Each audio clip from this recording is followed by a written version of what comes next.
जय श्री राधे। पूज्य श्री सद्गुरुदेव भगवान के चरणों में प्रणाम। आज पूज्य श्री भाई जी कहते हैं, मनुष्य जीवन का निश्चित उद्देश्य भगवत प्राप्ति है। इस उद्देश्य की पूर्ति हुए बिना ही जो जीव शरीर से चला जाता है वह बड़े ही नुकसान में रहता है। वह पीछे मूल गंवाकर जाने वाले व्यापारी की तरह से पछताता है। इसलिए मनुष्य को अपने इस महान उद्देश्य की पूर्ति के लिए निरंतर भगवान का चिंतन करने का अभ्यास करना चाहिए। अंतकाल में यदि चित्त वृत्ति भगवान में रह गई तो काम बन गया, और अंतकाल में उसी का मन भगवान में रहता है। जो जीवन भर जब से यह बात समझ में आवे तब से दृढ़ और निरंतर अभ्यास करता रहता है। अतएव मेरी ओर से हाथ जोड़कर सब सत्संगी भाई से प्रार्थना करनी चाहिए कि वे भगवत स्मरण का अभ्यास दृढ़ता से करें। सब काम भगवत चिंतन करते हुए ही करें। ऐसा अभ्यास हो जाए कि हम चाहे शरीर से कुछ भी काम करते रहें, कहीं भी रहें, हमारा मन भगवान में ही लगा रहे। अभ्यास दृढ़ता से करने पर भगवत कृपा से ऐसा होना कोई बड़ी बात नहीं है, और यदि ऐसा हो गया तो निश्चय ही जीवन सार्थक हो जाएगा।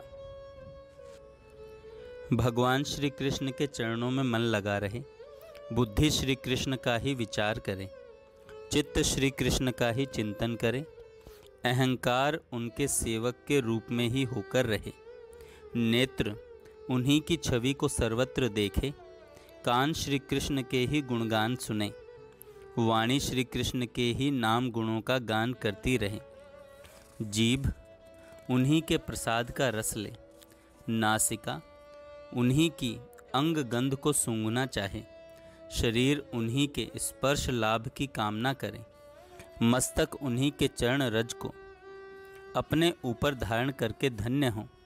इस प्रकार बाहर और भीतर के तमाम कारणों से हम उन्हीं का भजन सेवन करें।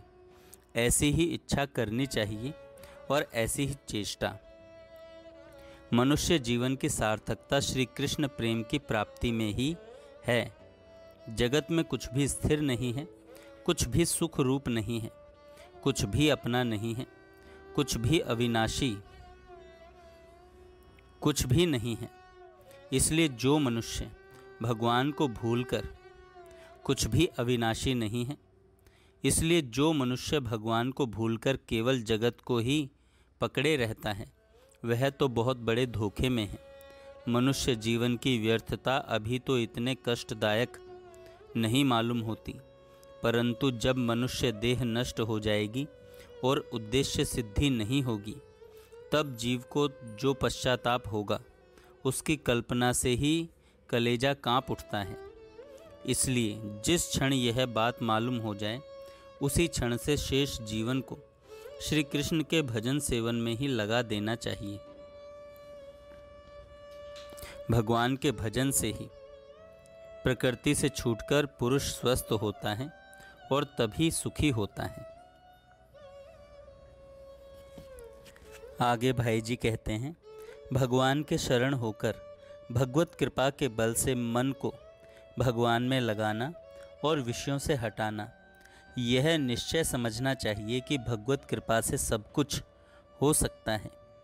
जिसको मनुष्य सर्वथा असंभव समझता है, भगवत कृपा से आश्चर्यमय रूप से वही संभव हो जाता है। श्री भगवान के शरण की भावना मन में बढ़ाते हुए निरंतर नाम जप करने की चेष्टा रखो। सारे संशयों के पर्दे फट जाएंगे, सब अशांतियाँ शांत हो जाएंगी और सब और सुख ही सुख दिखाई देगा। विश्वास करो और लग जाओ भगवान के नाम में।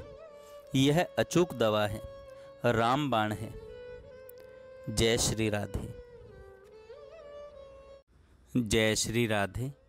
पूज्य श्री सद्गुरुदेव भगवान के चरणों में प्रणाम। आज पूज्य श्री भाई जी